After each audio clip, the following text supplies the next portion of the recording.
Good afternoon, everyone. My name is Janet Daniel. I'm a medical student at the University of Michigan and also doing a dual degree at the Ford School of Public Policy. On behalf of my team of undergraduate students, medical students, and residents and faculty, we are honored to be one of the recipients of the 2024 Carol Hollenshead Inspire Award and are delighted to virtually present to you our program, Braids, Twists, and Surgical Knots, or BTSK. Our talk today is entitled Piloting a Culturally Centered Pathway to Surgery, and we have no financial disclosures.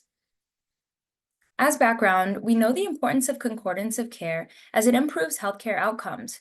However, the rates of representation are actually decreasing for Black surgeons, and this has been attributed to many reasons, including limited early exposure, access to mentorship and research opportunities.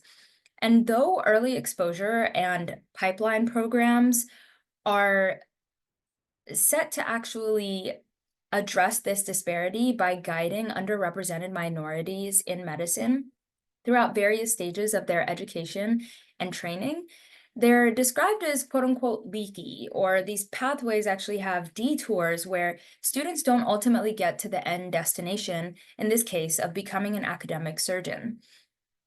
And for us, our aim is to actually address this pathway at the pre-collegiate level, because studies have actually been shown that it is by the time that students reach college that they've determined what careers are already available to them. And so recognizing the need to actually bolster these early exposure and pathway programs, our aim is to create a reproducible model for community-oriented early exposure programming. And this concept of community-centered interventions is not new to healthcare generally. We've seen blood pressure screenings at barbershops, cancer screenings in salons, and even glaucoma eye screenings at religious institutions. And the COVID-19 vaccination outreach efforts further reinforced the importance for centering around these common ideals of community, culture, education, and empowerment. And it's been shown that actually elevating community values and priorities first is what makes for a successful community intervention. And so applying these same concepts of community engagement, but now into the medical education space, we envision BTSK, or Braids, Twists, and Surgical Knots, as being this new entry point on the pathway to surgery.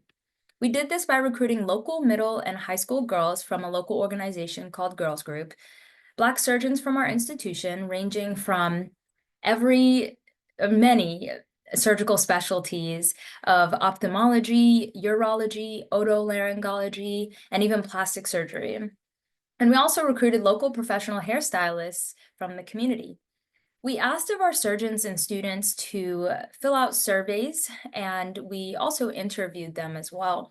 And for our surgeons and students, we asked them about their background skill in hairstyling or their perception of hair. For our students, we asked about their interest and attainability of surgery as a field.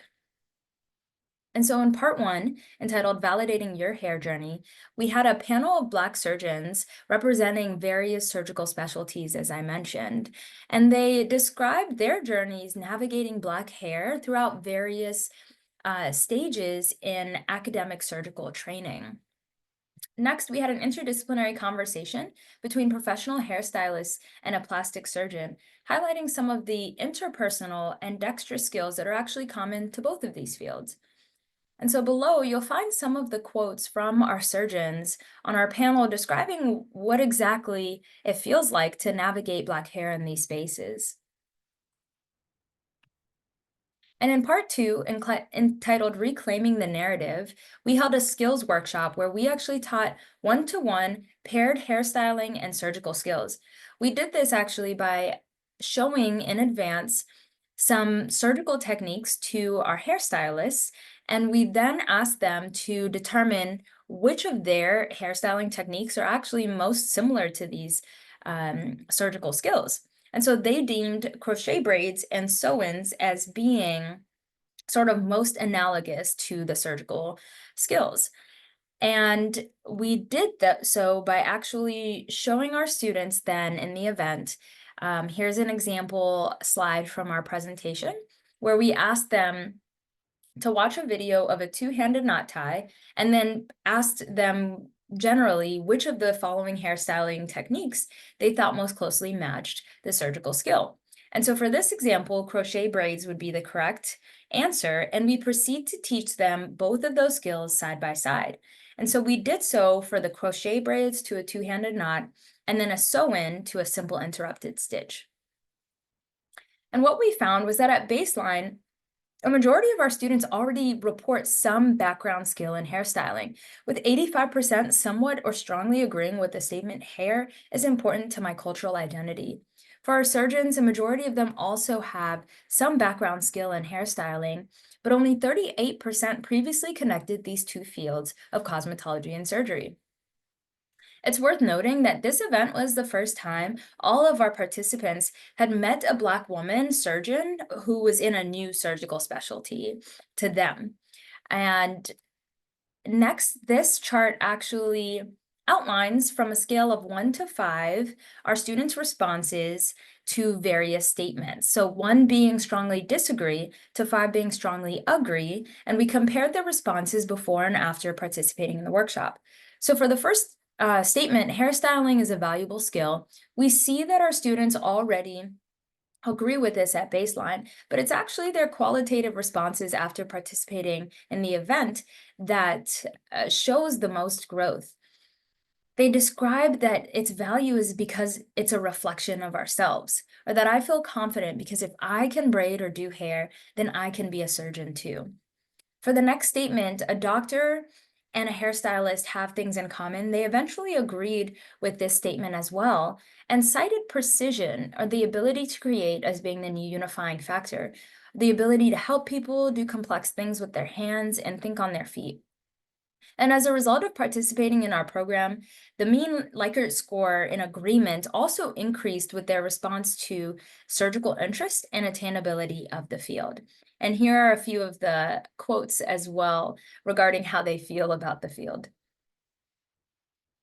And so we are honored to find that all of our participants had something to gain from this event, with our students describing it as empowering to see representation, and even our surgeons describing it as a revolution in its concept.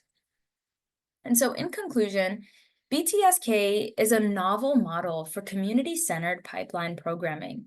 First, hair care is personal, and it is relevant as a cultural focal point, so it actually should be leveraged as a gateway to surgery.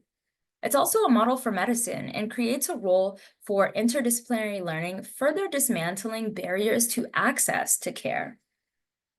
And lastly, given all the positive feedback we've gotten from our students, surgeons, and local hairstylists, we look forward to putting on future iterations, with our next actually being in October of this year, and gathering additional data and ultimately formalizing a curriculum for national dissemination through the student national medical associations that are at each medical school across the country. So we are honored again to be one of the recipients of the 2024 Carol Hollenshead Inspire Award. Thank you so much to the CEW for the opportunity to present this work. Here's my team, our wonderful community partners without whose generosity we would not have been able to actually put this event together. Of course, thank you so much to our volunteers from Michigan Medicine, from our medical students to our residents and faculty, and to my mentors, of course, for really supporting this work. For any inquiries, please feel free to reach out. And thank you again so much for the opportunity to share this work with you today. Thank you.